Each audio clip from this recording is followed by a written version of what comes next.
안녕하세요. 한 주간 치과계의 핫한 뉴스를 모아서 전해드리는 주간 핫식스입니다. 7월 둘째 주 일요 핫식스 시작하겠습니다. 서울대 치과병원 혁신의료기기 실증지원센터가 치과 의료기기 사용적합성 테스트센터를 개소했습니다. 센터는 지난해 11월 치과병원으로서 유일하게 보건복지부와 한국보건산업진흥원으로부터 혁신의료기기 실증지원센터로 선정됐습니다.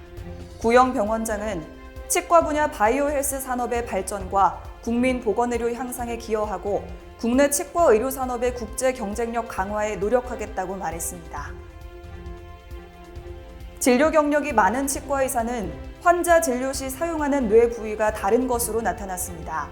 서울대 연구팀이 이 같은 내용의 치과 의사 전문가와 초보자의 진단 과정에서의 뇌파 활성도 비교를 통한 임상진료 수행 능력 차이에 대한 연구를 대한국악아간면 병리학회지에 게재했습니다. 특히 구내 사진을 제시한 직후 진단을 내리기까지 측정된 뇌파를 분석한 결과 초보자가 전문가에 비해 고주파의 뇌파를 발산한 것으로 조사됐습니다. 영국 렌즈토어사가 세계 25개국의 보건 분야 지출과 연봉 등을 조사한 글로벌 헬스 지출 분석 보고서를 발표했습니다. 그 결과 미국 치과의사 평균 수입이 약 2억 8천만 원으로 25개국 중 가장 많은 것으로 나타났습니다. 한국은 명단에는 포함되지 않았지만 고용정보원이 올 4월에 발간한 한국의 직업정보에 따르면 평균 소득이 9,060만 원으로 미국의 3분의 1 수준인 것으로 조사됐습니다. 2021년 경기국제종합학술대회 및 치과 기자재 전시회를 앞두고 1차 사전 등록에 2,000명에 달하는 인원이 몰렸습니다.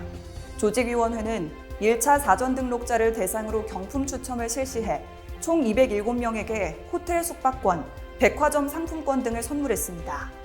경품 추첨 영상은 가맥스 홈페이지와 유튜브에서 확인 가능하며 손영휘 조직위원장은 사전 등록자를 대상으로 풍성한 경품도 마련했으니 등록을 서둘러달라고 당부했습니다. 비급여 진료비용 자료 제출 마감 기한이 코앞으로 다가온 가운데 취업을 비롯한 의협과 병협, 한의협 등 4개 단체들이 강하게 반발하고 있습니다. 4개 단체는 정부가 개최하는 비급여 관리 정책 협의체에 모두 불참하겠다며 압박에 나섰습니다.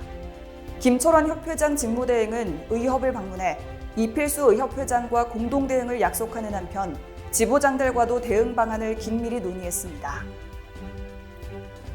헬리코박터균을 재균하는 치료와 치주 치료를 병행할 경우 단독요법 대비 재균 효과가 4배 이상 향상된다는 연구 결과가 나왔습니다. 터키 온도쿠즈마이스 치과대학 연구팀은 이 같은 내용을 세계치과의사연맹 저널에 발표했습니다. 연구팀은 헬리코박터균은 치석 등 여러 구강 부위에 발견되는 만큼 재균 치료에 영향을 줄 수 있고 특히 치석 안의 세균은 항생제의 1000에서 1500배의 내성을 지닌다며 주의를 당부했습니다. 이상으로 대놀뉴스를 마칩니다. 고맙습니다.